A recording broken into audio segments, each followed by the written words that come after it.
In our first email, John wants to know, Dear Dr. Steve, I recently had to go to the emergency room and was told that I had kidney stones.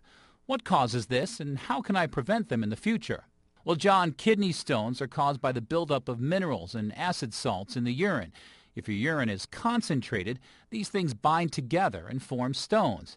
Now, there are many different types of kidney stones, but calcium stones are the most common.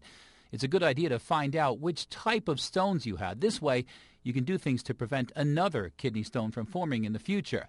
Now, if you had a calcium stone, it was probably composed of calcium and oxalate. High oxalate levels can be found in beets, spinach, tea, and chocolate, so you should be careful about eating too much of those things. Make sure you're drinking plenty of water. It's also a good idea to go on a low-sodium diet. Speak to your doctor about calcium supplements. While you still should get calcium in your diet, you may need to work with a nutritionist to make sure you're getting enough.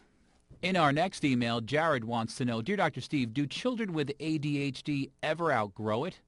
Well, Jared, doctors used to think that ADHD was a childhood illness that kids just outgrew. But we now know that while some children show improvement after puberty and no longer need daily medication, about two-thirds of them continue to struggle in one way or another into adulthood. Inattention, hyperactivity, and impulsive behavior can all persist. This can lead to problems with work, relationships, even self-esteem.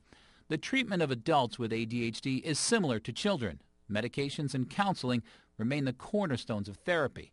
Fortunately, though, most adults with ADHD go on to live normal, healthy lives.